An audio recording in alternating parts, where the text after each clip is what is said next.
in the calming, grounding activity of drawing.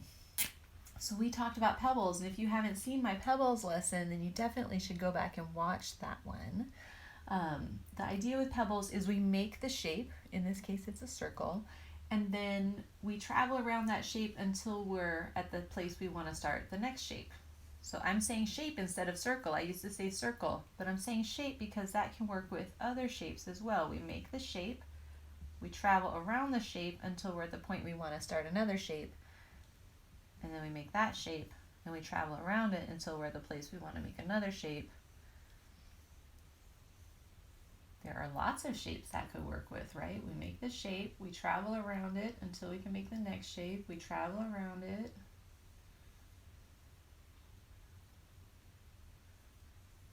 Okay, but they all do the same thing in that the next shape starts off the previous one and you just travel along what you already did to get to the place that you want your next shape to start. So let's do that sort of intentionally as an all-over design.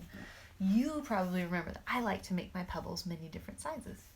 And so that's what I would do. Let's do these squarish pebbles. Did I already do this? I can't remember now. I did rectangles. Maybe I did this part and I just don't remember.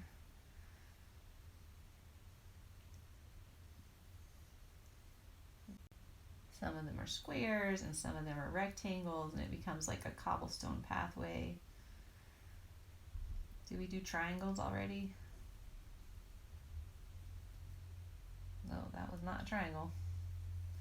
The triangles can change size just like the squares and the rectangles can, and the circles.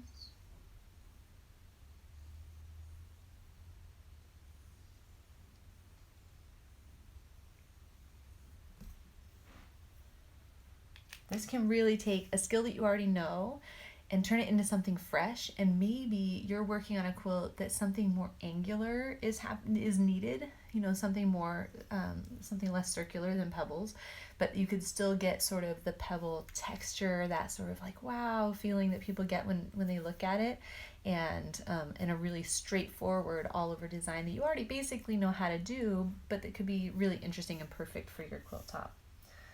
Okay. Something else to think about. So this is a technique I use on my quilt tops a lot when I want to intersperse kind of randomly some particular element, usually an element that's a little bit larger than the others, and I'll make little marks, little temporary marks on my quilt top like this. Let's say, yeah, I know what I want to do here. Let's be like, I want these places where there's some larger pebbles, and I'll go ahead and take my marker and put on my quilt top this little guiding line that's going to be erased later. But this line is here to tell me, once you reach this spot, do the special thing. So right now, let's make the special thing some of those big squarish pebbles, but we're gonna sort of like put them in a flow here. So let me start right here, closest to me. I'm just going to start right on one of these lines, and I'm going to make one of these large pebbles, and I'm going to change the shape of it as I need to kind of flow around. I'm just keeping my square-ish four-sided shapes centered on that curve so that they get, I put one more in there to really amplify that that's a curve. And now I'm out of that area, and what I want to do is just decrease the size a little bit. So I'm going to go to slightly smaller square pebbles, four-sided pebbles. And once I filled up the space with that, I'm going to go down one more size, even smaller ones.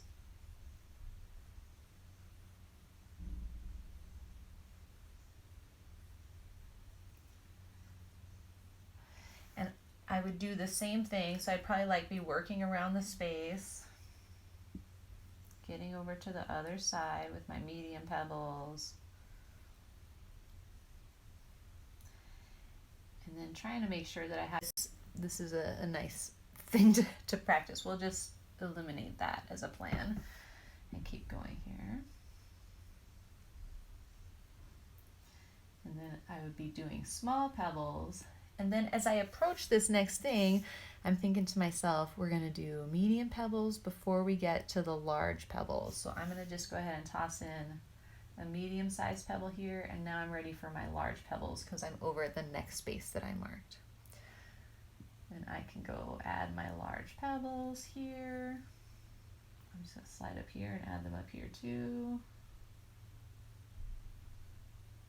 Great, and now I'm here and I can start working the medium pebbles again. And once I'm over here, I can do my small pebbles. And the small pebbles are going to be easy to come back in and fill in later. I don't have to get them all figured out right now. What I do want to do is just make sure that I know where my big ones are going and that I have room to sort of modulate the size between them. So let's just go back here and fill in the space between them so you can see how pretty that ends up looking.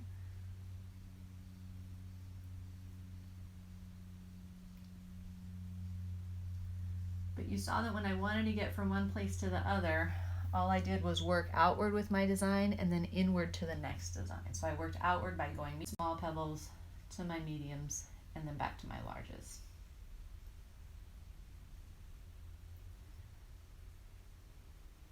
So just calling attention to, I left sort of a triangular space up here. I don't think that's a problem. I think that's all going to work in. It's going to feel kind of like a cobblestone path. I'm just going to work to kind of keep, as I divide that space up, whether one thing or two things will fit. I'll try and keep them roughly the same size, the same amount of space. But do you see this thing that's happening here? Doesn't this feel like, I feel like I'm walking down a little side street in Rome or something, you know, like hundreds of years old stone stuck in the street, and it was placed by human hands and it's leading somewhere, right? And it's telling a bit of a story. This is not just like pebbles everywhere. It's like it's got places for you to notice. It's got movement for you to follow. I think that's really fun to look at and to try to build into the quilting. So let me stop for a second and see if you have questions about this design, because I know this is sort of up in the complexity compared to a lot of the things that we've done. Let me see if you have questions for me here.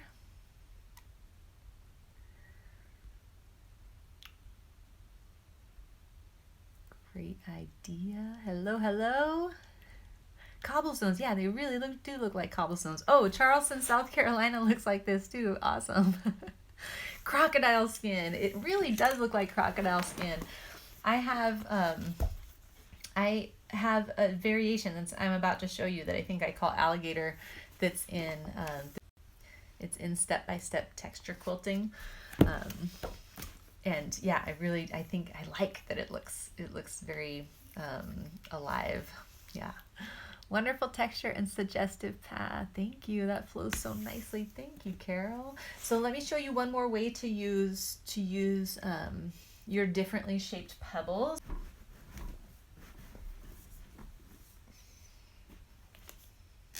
So with this one, you can either draw your guiding line or you can stitch it. I think that it doesn't matter. It's really your choice, and either way it's going to work out good. So I just want you to give yourself some guiding lines. And sometimes they can be closer and sometimes they can be farther apart, and really variety in that way is going to increase the interest visually of what you're doing. So you can see I changed those lines as I went. I teach a whole class on that kind of starts with these flowing lines and how to get this sort of rhythm to it. So, and all I can say about that is you practice, practice, practice. I talk about it a bit in my book, Step-by-Step Texture Quilting. I call it the flow. All right, so here we've made our separating lines, and now we're going to go inside and put those same sort of pebbles in them. So I made a little rectangle. I'm going to travel around the rectangle to get to the other side and make a new one. They're not the same size. They're definitely not going to be the same size because they get bigger in some places and then they get smaller in other places. So we're not trying to make them match in size. You might try to make them match in the width across, but you don't have to do that either. Really trust your instincts here. And I would say experiment with this on a scrap sandwich and see what you like.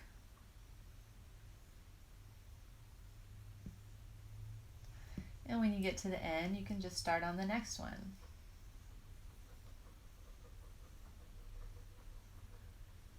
The hamster is really busy this morning. That's what I'm noticing right now.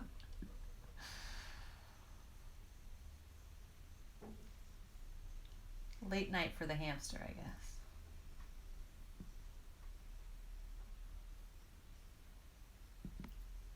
Okay, this is mesmerizing to me. And really, that is half of the benefit, I think, of sketching free motion quilting designs. Some of the benefit is you get more familiar with the design, but the other benefit is you get the chance to really focus on what you and your hands are doing and feel that sense of calm that comes with just settling down your thoughts for a minute and just being where you are. So I could go on and draw this all day, but are you seeing already? Maybe I'm going to draw one really looking animal-like to me. You can also do this thing if you want, split into two, any column that feels too long for you.